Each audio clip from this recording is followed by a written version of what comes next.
Welcome to The Last Track, where we help people showcase the last track of their life story in their final wishes. I am your host, Brian Norris, the co-owner of Bateman Funeral Home in Newport, Oregon. Just like a song can bring you back to a day, a time, and a memory, so too can a well-planned service.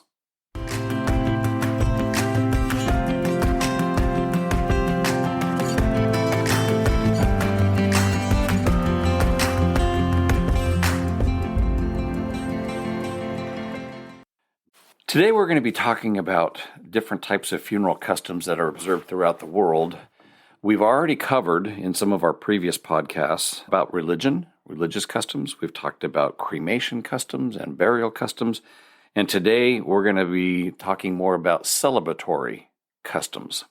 Let's start out with military honors. Military honors is one of those customs that veterans, families of veterans, always ask me about.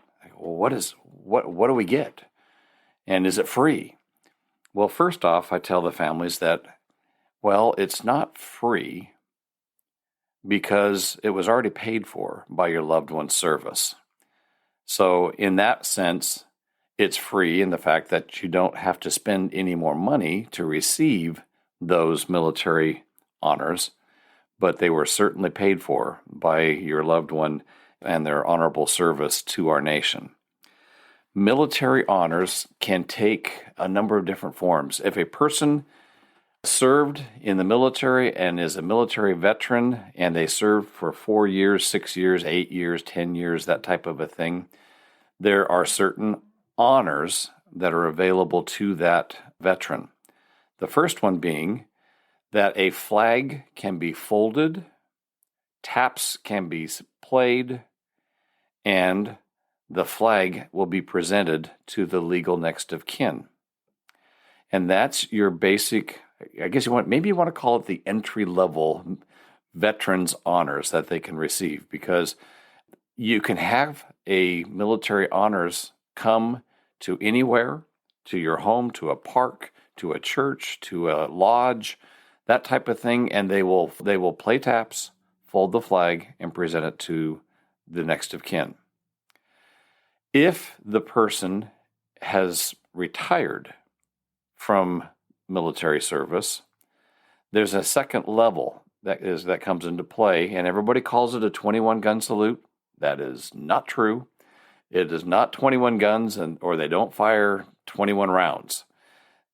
Yes, that can be done in different circumstances, but your veteran that served honorably and was discharged from the military, and if they were retired, whether they're retired reserves, guard, or active duty, they can have a rifle volley along with the playing of taps and the presentation of the flag.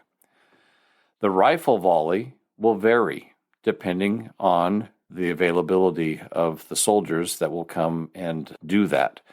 Most of the time, it's going to be 3 soldiers firing 3 rounds for a total of 9 shots being fired in tandem 3 times. 3 times 3.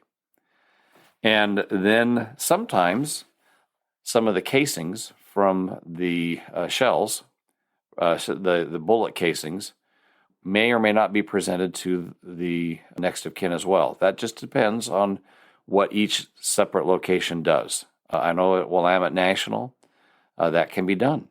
And they usually give 3 bullets as well as the flag when they present the flag. So that kind of brings us to the next step. If a person wants to be buried or placed, their cremated remains placed at a national cemetery, there's other benefits that come along with it. And that can be anywhere from a niche to a plot, that type of thing. And we cover that in a previous podcast.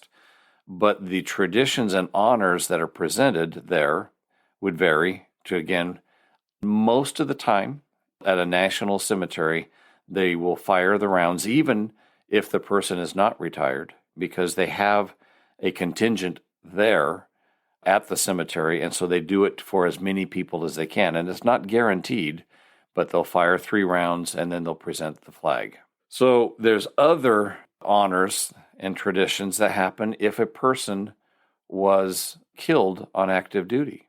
And at that point in time, there's going to be a large contingent of people there. There's going to be sometimes upwards of 9 people firing volleys. So then you're 7 people firing volleys. Then you get to the 21 gun salute because there's 7 times 3 is 21.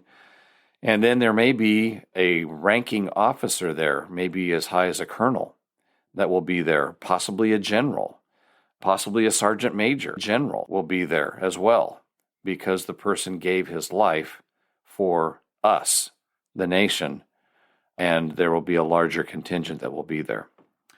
Retired generals, high ranking, they also have other things that take place. And you can read more about that if you'd like, but there's just so much. And frankly, it's pretty cool. As a veteran myself, I like to make sure that our veterans receive the honors that are due to them. And please, if you have a veteran and you are not sure what to do, ask your funeral director what you need to do to get those benefits. Generally, they have to provide a DD-214, which is their discharge paperwork, that type of thing, your honorable discharge. Those types of things can give you access to that. Okay, moving on from military honors, we can get to public servant honors. And similar to the military, there's some crossover that takes place with public servants, because there's some people like NOAA. If you could be a commissioned officer in NOAA, and they receive military benefits. There's some other public health officers that can also reach into and get some of those military honors.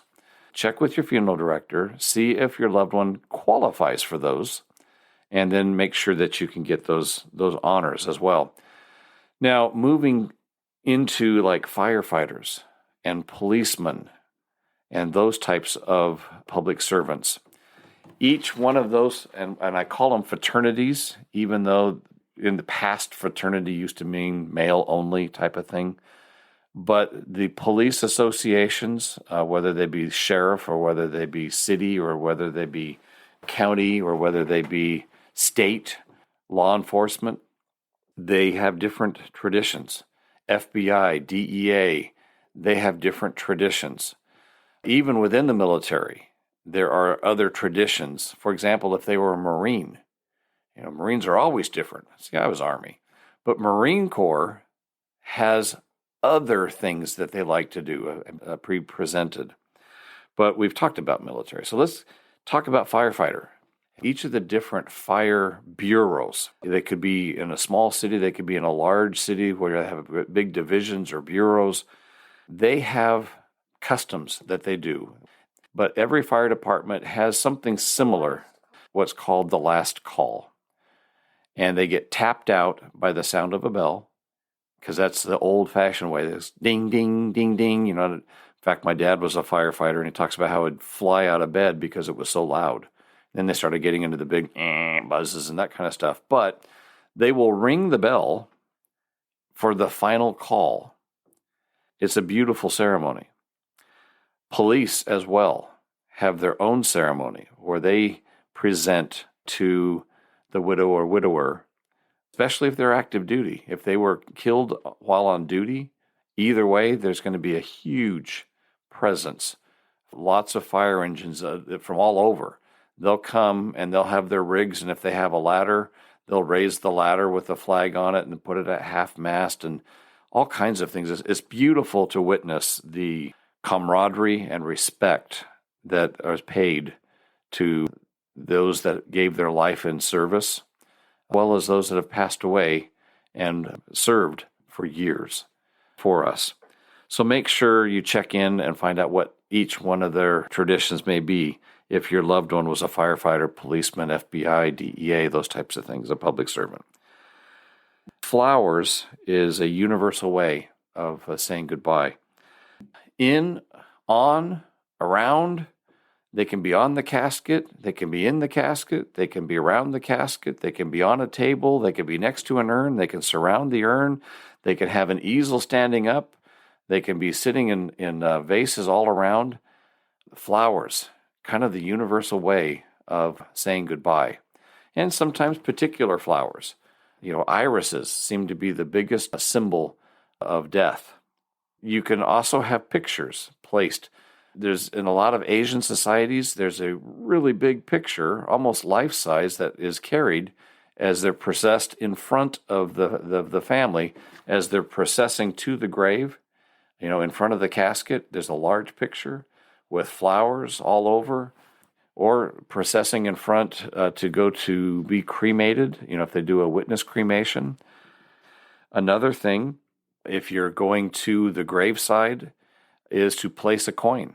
There's symbology that's involved. So like if you're going and you're visiting and you're going to be there and you want to place a coin, maybe you served in the military with them. Each different coin means a different thing. You may have served with the person in garrison. You may have served in combat with the person. So that's another point to bring up. If you're out at a cemetery and you see coins sitting around, don't pick them up. They're there for a reason. Somebody came and visited and left a coin. A stone, same type of thing. Some people will bring a small little rock and place it on the side of a marker or next to the casket or on the table. Especially in Asian services, there may be incense burned. Native Americans use smudging. A lot of times they'll have sage being burned. They'll have smudging take place. Maybe there's going to be some drumming and some chanting of singing of native chants. So if you're going to a Native American service, be prepared. It's beautiful to witness and it's beautiful to watch. Some other customs as well is particular dress of the decedent.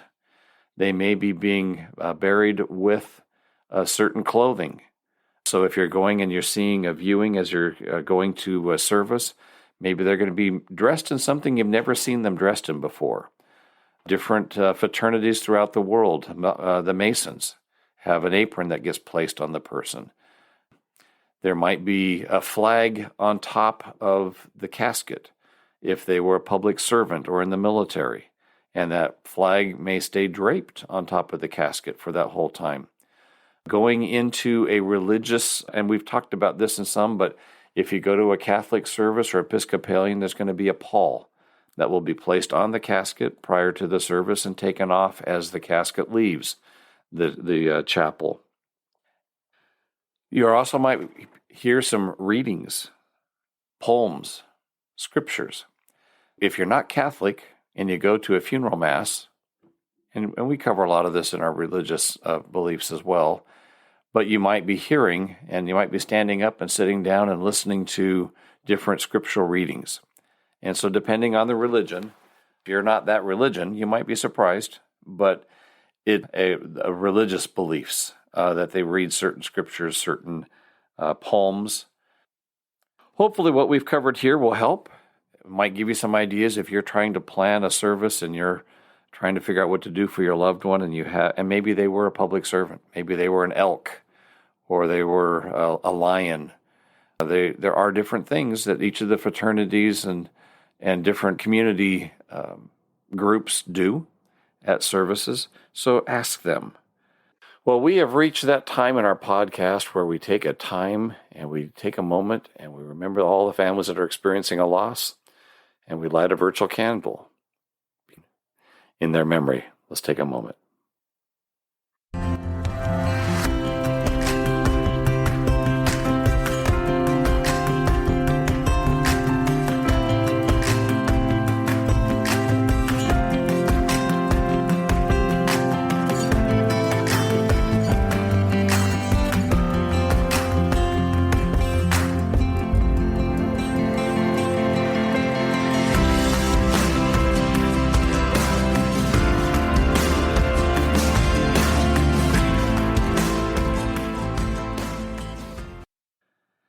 If you have any questions or concerns, or if you have any comments, please feel free to share those with us. You can learn more about our funeral home at www.batemanpacificview.com. You're also welcome to send us an email at info@batemanpacificview.com and ask us questions.